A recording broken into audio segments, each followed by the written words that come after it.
오늘 우리에게 주시는 하나님의 말씀은 사도행전 27장 21절에서 26절입니다.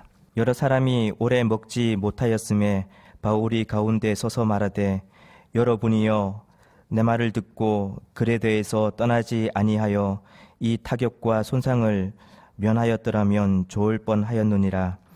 내가 너희를 권하노니 이제는 안심하라. 너희 중 아무도 생명에는 아무런 손상이 없겠고 오직 배뿐이리라. 내가 속한 바 곧 내가 섬기는 하나님의 사자가 어젯밤에 내 곁에 서서 말하되 바울아 두려워하지 말라. 내가 가이사 앞에 서야 하겠고 또 하나님께서 너와 함께 항해하는 자를 다 내게 주셨다 하였으니 그러므로 여러분이여 안심하라. 나는 내게 말씀하신 그대로 되리라고 하나님을 믿노라. 그런즉 우리가 반드시 한 섬에 걸리리라 하더라. 아멘. 알렉산드리아 배에 타고 있는 사람들에게 갑자기 몰아닥친 죽음의 유라굴로 광풍 속에서 그들의 의지대로 할 수 있는 일이라고는 아무것도 없었습니다.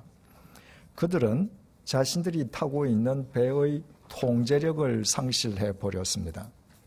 항해의 위험을 무릅쓰면서까지 그토록 지키려 했던 그들의 전 재산도 모두 바다 속에 내버려야만 했습니다.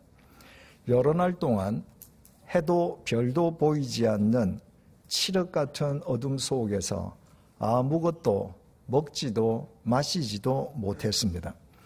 그러나 알렉산드리아 배를 삼키려는 죽음의 광풍은 조금도 잦아들 기미를 보이지 않았습니다. 마침내 그들의 심중에서 구원의 여망마저 사라져버리고 말았습니다. 바로 그때 죽음의 절망 한가운데에서 일어서는 한 사람이 있었습니다. 사도 바울이었습니다. 그는 사람들에게 안심하라고 선포했습니다. 안심하라라고 번역된 헬라어 동사 유디메오는 본래 기뻐하다는 의미라고 했습니다. 바울이 구원의 여망마저 상실해버린 사람들에게 기뻐하라고 선포한 것은 그의 강철 같은 의지나 신념의 산물이 아니었습니다. 이때 이미 인생 말년에 접어든 바울은 지병까지 지니고 있었습니다. 그 노쇠하고 병약한 바울이 죽음의 광풍에 시달리며 여러 날 동안이나 먹지도 마시지도 못했으니 알렉산드리아 배에 승선해 있는 276명 가운데 바울이 체력적으로 가장 지쳐 있었을 것이 분명합니다. 그런데도 그가 구원의 여망마저 상실한 사람들에게 기뻐하라고 외치며 구원의 희망을 선포할 수 있었던 것은 그 죽음의 광풍 속에서도 하나님께서 바울과 함께하고 계셨기 때문입니다. 바울은 그 사람들 앞에서 하나님을 내가 속한 바, 곧 내가 섬기는 하나님이라고 고백했습니다. 바울에게 하나님은 내가 속한 나의 하나님이신 동시에 내가 섬기는 하나님이셨습니다. 바울의 이 고백의 의미에 대해서는 지난 2시간에 걸쳐 상세하게 생각해 보았습니다. 바울이 그렇게 하나님께 속한 사람으로 하나님만 섬기며 산 까닭이 무엇이겠습니까? 이 질문에 대해 바울이 직접 대답해 주었습니다. 본문 23절을 보시겠습니다.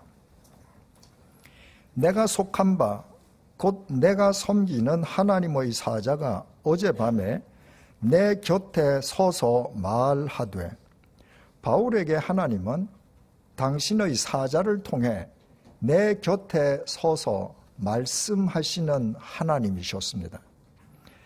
바울의 이 증언은 2000년 전 당시로 거슬러 올라가야 그 의미와 무게를 제대로 파악할 수 있습니다. 2000년 전 지중해 세계는 그리스 신화에 등장하는 신들의 신상이 지배하는 세상이었습니다. 가는 곳마다 신전들이 있었고 주요 장소들마다 신상들이 세워져 있었습니다.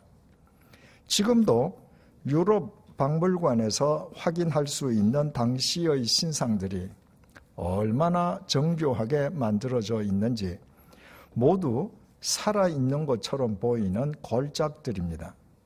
그러나 그 신상들은 시편 115편 5절에서 7절의 지적처럼 입이 있어도 말하지 못하며 눈이 있어도 보지 못하며 귀가 있어도 듣지 못하며 코가 있어도 냄새 맡지 못하며 손이 있어도 만지지 못하며 발이 있어도 걷지 못하며 목구멍이 있어도 작은 소리조차 내지 못했습니다. 살아있는 것처럼 보이지만 사실은 듣지도 보지도 말하지도 못하는 금속 혹은 돌덩이에 지나지 않았습니다. 금속이나 돌덩이의 신상들이 사람을 찾아갈 수 없으면 말할 나위가 없습니다. 그 신상들을 만나기 위해서는 사람들이 애써 신상들을 찾아다녀야만 했습니다. 그러나 바울이 속하여 섬긴 하나님은 금속이나 돌덩이로 만들어진 신상들과는 달리 바울에게 친히 말씀하시는 하나님이셨습니다. 하나님께서는 하늘 저 높이에서 저 멀리 산 너머에서 아련한 목소리로 어렴풋하게 말씀하시는 분이 아니었습니다. 하나님께서는 언제나 바울 곁에 서서 말씀하셨습니다. 사람들이 찾아가야 하는 신상들과는 달리 하나님께서 바울 곁으로 친히 다가오신 것입니다. 그것은 눈이 있어도 보지 못하는 신상들과는 다르게 하나님께서 바울이 어디에 있는지 친히 보고 계심을 의미했습니다. 이 광활한 세상 속에서 바울이 어디에 있는지 정확하게 보신 하나님께서 바울에게 다가오셔서 바울 곁에서 친히 말씀하신 것이었습니다. 하나님께서는 금속이나 돌덩이로 만들어진 신상들과는 달리 시간과 공간을 초월하여 살아계신 하나님이셨습니다. 그래서 바울은 일평생 그 하나님께 속하여 그 하나님만 섬기면서 살았습니다. 중요한 것은 하나님께서 유라굴로 광풍 속의 바울 곁에서 바울에게 말씀하신 시점이 언제이냐 하는 것입니다. 23절을 다시 보시겠습니다. 내가 속한 바 곧 내가 섬기는 하나님의 사자가 어젯밤에 내 곁에 서서 말하되, 우리말 성경에 의하면 하나님께서 당신의 사자를 통해 바울 곁에서 말씀하신 때는 어젯밤이었습니다. 이 증언을 따르자면 한밤중에 하나님의 말씀을 들은 바울이 날이 밝자 사람들에게 그 사실을 밝힌 셈이 됩니다. 그러나 이것은 선뜻 납득하기가 어렵습니다. 지금 바울 일행은 여러 날 동안 해도 별도 보이지 않는 칠흑 같은 흑암 속에 갇혀 있습니다.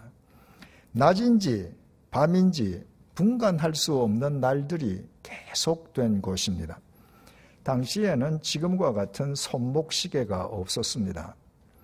당시의 모래시계는 여행객이 휴대할 수 있는 품목이 아니었습니다. 알렉산드리아 배에 모래시계가 있었다 해도 겨우 선장실에만 비치되어 있었을 것입니다. 그러므로 여러 날 동안 해도 별도 보이지 않는 흑암 속에서 바울 역시 언제가 밤이고 언제가 낮인지 분간치 못했을 것입니다. 이런 관점에서 바울이 어제 밤이라고 말한 것처럼 번역되어 있는 것은 적절한 번역이 아닙니다. 헬라어 원문 타우테 테 닉티의 정확한 번역은 어젯밤이 아니라 바로 이 밤입니다. 바울은 해도 별도 보이지 않는 가운데 그때가 밤인지 낮인지 분간할 수 없었습니다. 분명한 것은 그때가 시간이 멎어버린 깊은 한밤중과 같았다는 것입니다. 그래서 바울은 바로 이 밤에 하나님께서 내 곁에서 말씀하셨다고 증언한 것입니다. 밤을 의미하는 헬라어 명사 닉스는 은유적으로 흑암의 때를 뜻하기도 합니다. 유라굴로 광풍이 몰아닥친 이래 사방을 분간할 수 없는 흑암이 계속되었습니다. 그래서 바울은 바로 이 흑암 속에서 하나님께서 내 곁에서 말씀하셨다고 증언한 것입니다. 헬라어 명사 닉스는 또 죽음의 시간을 의미하기도 합니다. 유라굴로 광풍은 사공들이 바다에서 흔히 만날 수 있는 태풍이 아니었습니다. 그것은 모든 것을 삼키려는 죽음의 광풍이었습니다.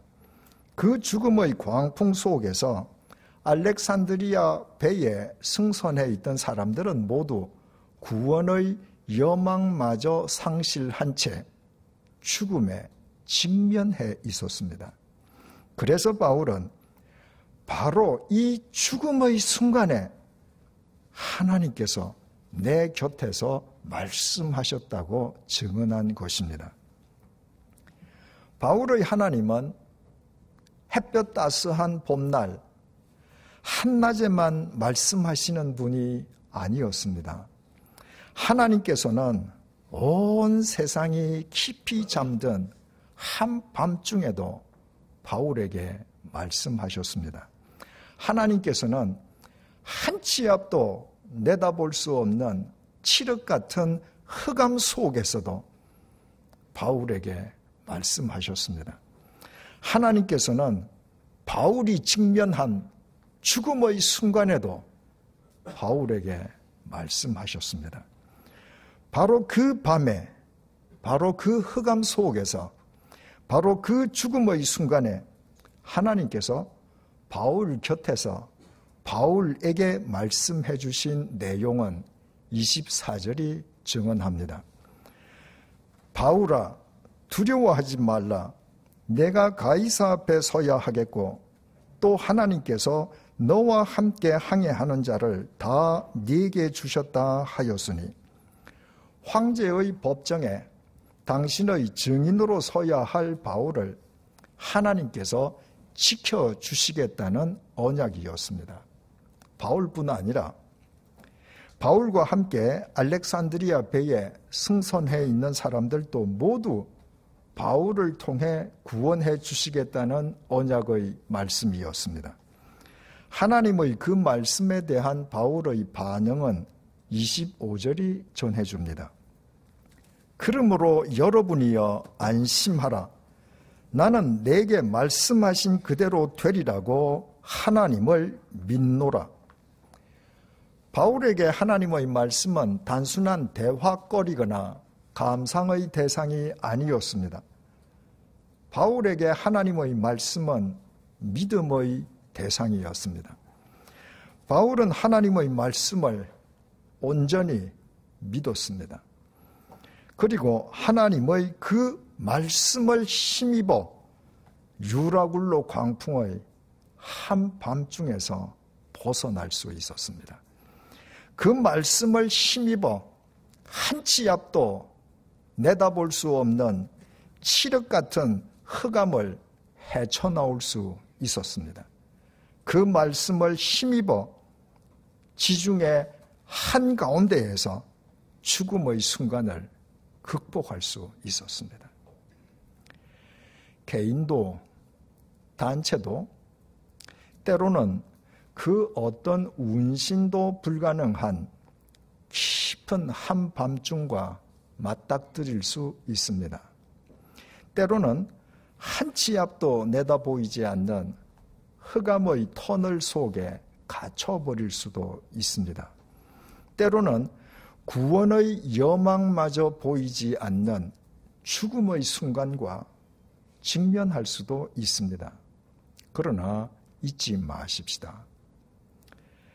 우리 하나님께서는 입이 있어도 말하지 못하며 눈이 있어도 보지 못하며 귀가 있어도 듣지 못하며 코가 있어도 냄새 맡지 못하며 손이 있어도 만지지 못하며 발이 있어도 걷지 못하며 목구멍이 있어도 작은 소리조차 내지 못하는 금속이나 대리석 조각상이 결코 아니십니다.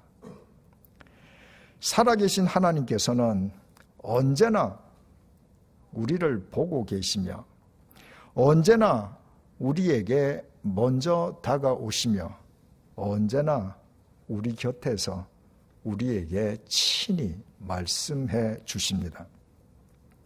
우리가 맞닥뜨린 깊은 한밤중에도 하나님께서는 졸지도 주무시지도 않고 우리 곁에서 우리에게 말씀해 주십니다.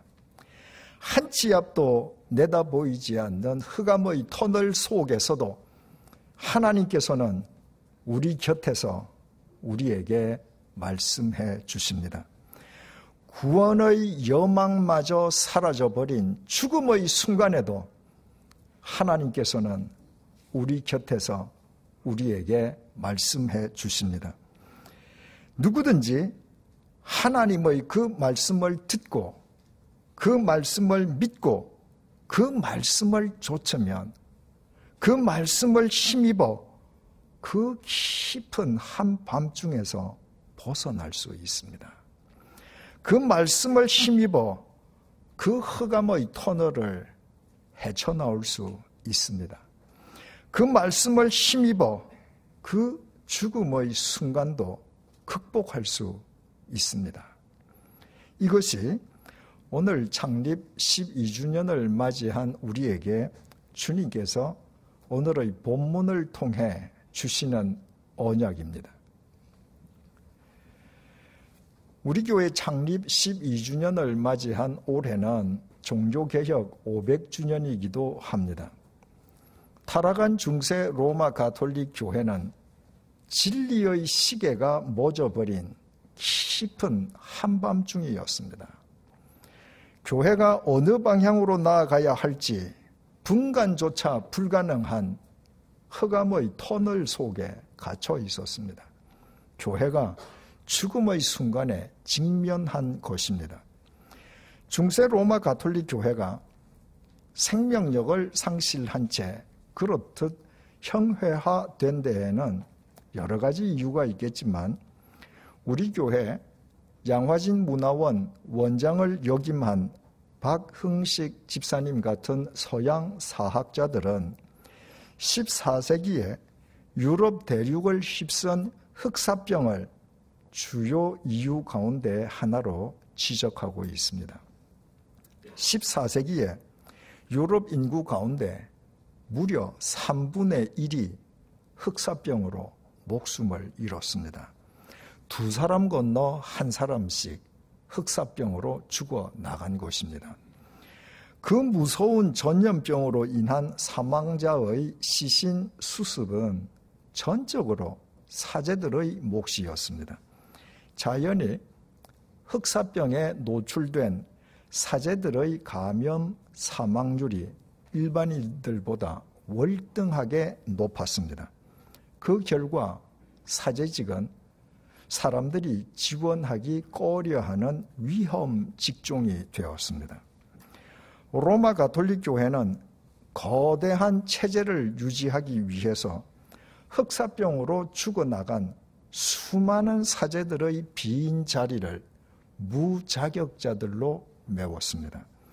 자격을 따지지 않고 지원자들에게 사제 서품을 먼저 준 뒤에 사제 교육을 받게 한 것입니다. 하지만 역량을 갖추지 못한 사람들이 사제 교육을 받는 것은 쉬운 일이 아니었습니다. 당시 로마 가톨릭 교회의 미사는 라틴어로 집전되었고 성경도 라틴어 역본인 불가타 성경만 사용했습니다.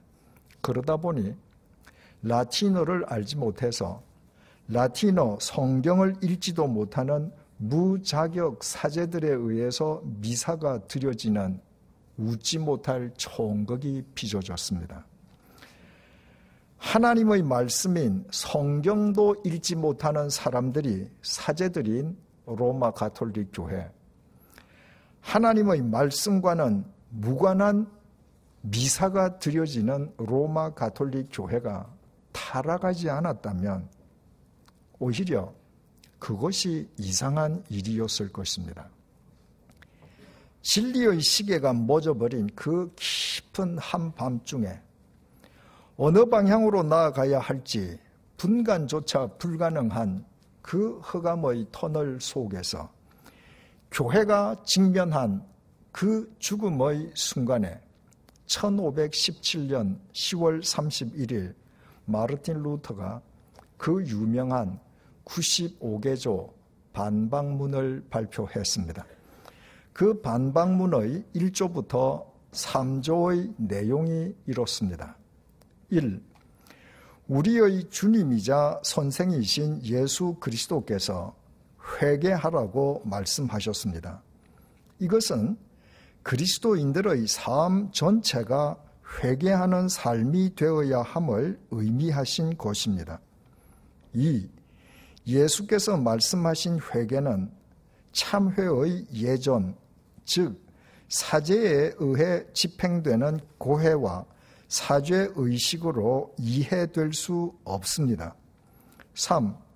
또 회개는 내적 뉘우침만을 의미하지 않습니다. 유욕을 죽이는 다양한 외적 행위로 드러나지 않는 내적 뉘우침은 아무 의미도 없습니다. 오늘날 우리가 보기에는 지극히 당연한 내용이어서 조금도 대수로워 보이지 않습니다.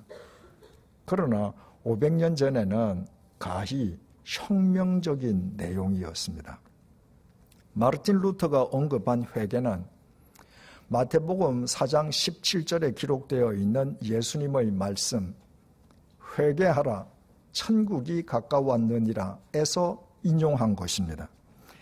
당시 로마 가톨릭 교회가 사용하던 라틴어 성경은 회개하라는 예수님의 말씀을 속죄하라고 번역했습니다.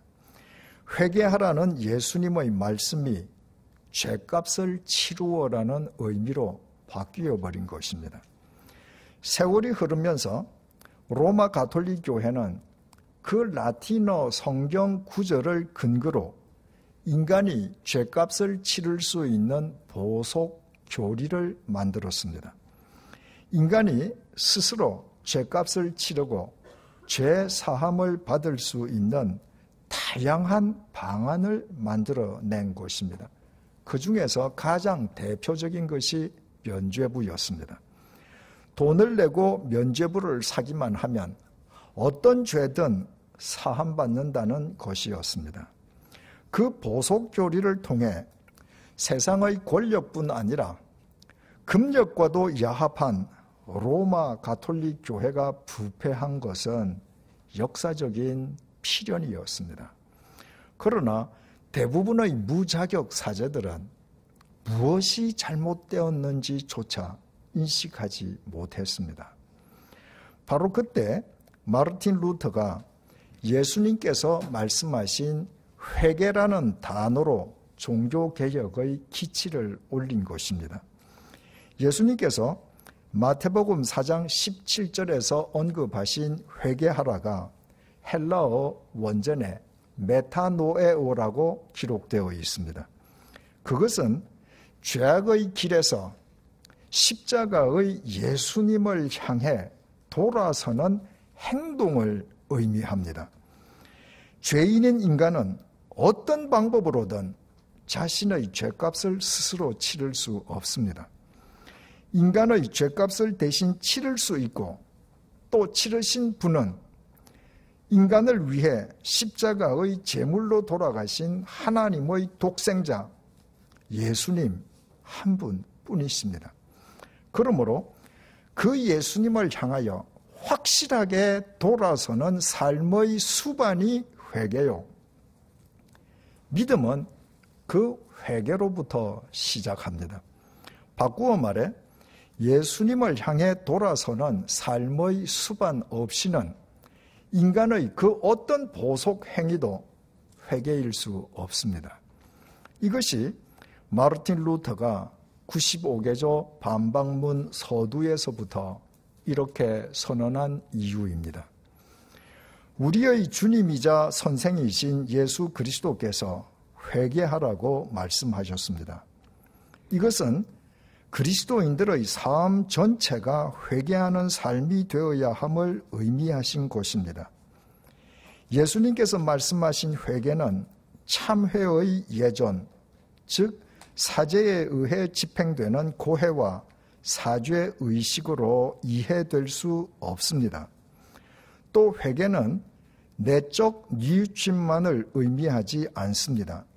유욕을 죽이는 다양한 외적 행위로 드러나지 않는 내적 뉘우침은 아무 의미도 없습니다. 마르틴 루터의 이 선언은 구원자이신 예수님을 향해 확실하게 돌아서는 회개가 없다면 설령 교황이라 해도 죄 사함을 줄 수 없다는 말이었습니다. 한마디로 말해 로마 가톨릭 교회가 금과 옥조로 삼아온 보속 교리를 전면적으로 부정한 것이었습니다. 마르틴 루터의 이 선언으로부터 개신교가 태동되었고 결과적으로 로마 가톨릭 교회도 자체적으로 내부 개혁을 추진하게 되었습니다. 마르틴 루터가 권력과 금력을 장악한 거대한 중세 로마 가톨릭 교회에 맞서서 이처럼 종교 개혁의 기치를 올릴 수 있었던 것은 진리의 시계가 멎어버린 그 깊은 한밤중에도 어느 방향으로 나아갈지 분간조차 불가능한 그 흑암의 터널 속에서도 당시 교회가 직면한 죽음의 순간에도 그의 곁에서 말씀하시는 주님의 말씀을 듣고 주님의 말씀을 믿고 주님의 말씀만 쫓은 결과였습니다. 그렇다고 해서 마르틴 루터의 앞길이 순탄하기만 했던 것은 아닙니다. 마르틴 루터를 파문한 로마 교황청은 심지어 마르틴 루터를 죽이려 했습니다. 마르틴 루터 개인적으로도 깊은 한밤중과 맞닥뜨렸고 한치 앞도 내다보이지 않는 흑암의 터널 속에서 죽음의 순간과 직면해야만 했습니다. 그러나 마르틴 루터는 그 한밤중에도 그 흑암의 터널 속에서도 그 죽음의 순간에도 자기 곁에서 말씀하시는 주님의 말씀만 믿고 쫓았습니다. 그 결과 그는 그 자신뿐 아니라 그 한밤중으로부터 그 흑암의 터널 속에서 그 죽음의 순간에 이 땅의 교회도 새롭게 일으켜 세울 수 있었습니다. 그것은 오직 주님의 은혜였습니다. 마르틴 루터를 비롯한 당시의 개혁자들이 오직 말씀, 오직 믿음, 오직 은혜를 표방한 것은 결코 우연한 일이 아니었습니다. 지난 12년 동안 모든 것이 하나님의 은혜였습니다. 하나님의 은혜가 없었더라면 12년 전 불모지와도 같았던 양화진을 지키기 위해 세워진 우리 교회가 12년 만에 오늘날과 같은 모습일 수는 없을 것입니다. 잘 아시는 것처럼 양화진 외국인 선교사 묘원과 용인 순교자 기념관의 법적 소유주인 100주년 기념재단에 의해 설립된 우리 교회에는 두 가지의 소명이 부여되어 있습니다. 첫 번째는 두 성지를 관리 보존하면서 신앙 선조들의 믿음을 계승하는 것이고, 두 번째는 한국 교회의 새로운 미래를 위한 길닦기가 되는 것입니다. 이것은 우리 교회가 계속하여 교회다운 교회로 존속될 때에만 감당할 수 있는 소명입니다. 교회다운 교회는 두말할 것도 없이 하나님의 말씀을 듣고 믿고 쫓는 교회입니다. 교회가 교회의 주인이신 하나님의 말씀을 믿고 쫓는 것은 지극히 당연한 일처럼 보입니다. 그러나 성경을 보십시오. 구약시대와 신약시대를 통틀어 하나님을 믿는 모든 무리가 항상 하나님의 말씀을 바르게 믿고 쫓았던 적이 있었습니까? 지나간 2000년 교회의 역사를 보더라도 마찬가지입니다. 어느 시대, 어느 곳에서든 대부분의 교회는 하나님의 말씀을 바르게 믿고 쫓는 좁은 길보다는 세상을 향한 넓은 길을 지향했습니다. 그래서 하나님의 말씀을 바르게 믿고 쫓으려는 교회는 여러 형태의 도전에 시달렸습니다. 지난 12년 동안 이미 경험했듯이 우리가 하나님의 말씀을 바르게 믿고 쫓으려 하는 한 앞으로도 여러 양상의 도전에 직면할 수 있습니다. 예기치 못한 유라굴로 광풍의 한밤중과 맞닥뜨릴 수도 있고, 한치 앞도 내다보이지 않는 흑암의 터널 속에 갇힐 수도 있고, 죽음의 순간과 대면할 수도 있습니다. 그러나 그 한밤중에도, 그 흑암의 터널 속에도, 그 죽음의 순간에도 하나님께서 언제나 우리 곁에서 우리에게 말씀해주고 계심을 잊지 마십시다. 내일부터 사흘 동안 우리 교회 창립 12주년을 기념하기 위해 종교개혁의 환희와 고뇌라는 주제로 신앙 대강좌가 열릴 예정입니다. 500년 전 종교개혁자들로부터 우리가 여전히 본받아야 할 것이 있다면 그것은 과연 무엇이며, 그들의 실수를 통해서 우리가 이 시대에 바로잡아야 할 것이 있다면 그것은 또 무엇인지를 바르게 가름해보기 위해서 마련된 특별 강좌입니다. 현장 참석이든 인터넷 생중계 시청이든 가능한 한 많은 교우님들의 참여를 바랍니다. 그래서 우리 모두 그 신앙 대강좌를 한국 교회의 새로운 미래를 위한 길닦기로서 어떤 도전 속에서도 하나님의 말씀을 바르게 믿고 쫓기 위해 우리의 허리띠를 다시 한번 졸라매는 계기로 삼으십시다. 그때 우리 역시 바울처럼 이 세상을 향해 이렇게 고백할 수 있을 것입니다. 죽음의 광풍이 몰아치는 바로 이 한밤중에 하나님께서 우리 곁에 서서 말씀해 주셨습니다. 한치 앞도 내다볼 수 없는 칠흑 같은 이 흑암의 터널 속에서 하나님께서 우리 곁에 서서 말씀해 주셨습니다. 우리가 직면한 바로 이 죽음의 순간에 하나님께서 우리 곁에 서서 우리에게 말씀해 주셨습니다.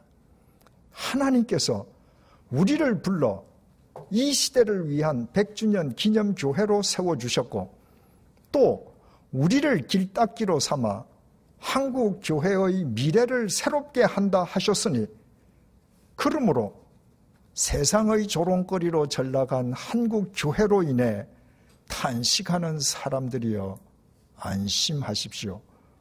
우리는 하나님께서 우리에게 말씀하신 그대로 되리라고 하나님을 믿습니다. 기도하시겠습니다.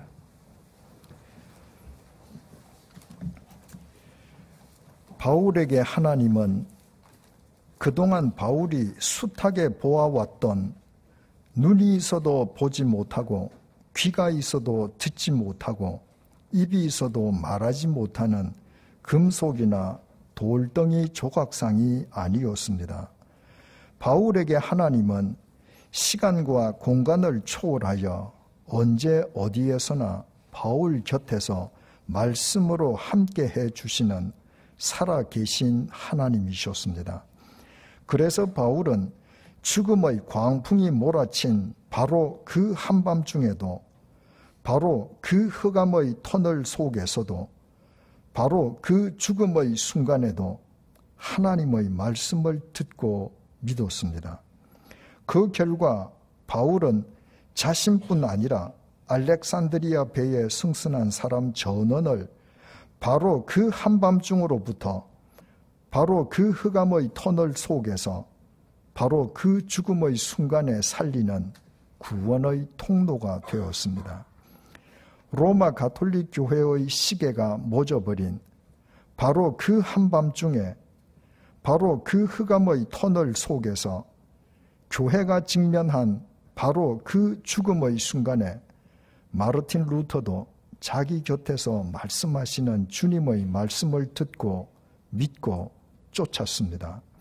그 마르틴 루터에 의해 교회도 바로 그 한밤중으로부터, 바로 그 흑암의 터널 속에서, 바로 그 죽음의 순간에 새롭게 소생되었습니다. 오늘 창립 12주년을 맞는 우리에게 이 말씀으로 함께 해주심을 감사합니다. 지난 12년 동안 그렇게 해주셨던 것처럼 앞으로도 우리 모두 오직 하나님의 말씀만 믿고 쫓으며 살게 해주십시오. 설령 그 어떤 죽음의 유라굴로 광풍이 우리를 덮친다 해도, 바로 그 광풍의 한밤중에도, 바로 그 흑암의 터널 속에서도, 바로 그 죽음의 순간에도 우리 곁에서 말씀하시는 하나님의 말씀에 귀 기울이며 그 말씀에 순종하며 나아가게 해 주십시오. 그리하여 오늘 바울의 고백이 우리 모두의 고백이 되게 해 주시고, 100주년 기념교회가 있음으로 인해 이 땅의 교회와 이 나라의 미래가 새로워지게 해 주십시오. 3일 만에 다시 살아나셔서 언제나 우리 곁에서 말씀해 주시는 예수 그리스도의 이름으로 기도드립니다. 아멘.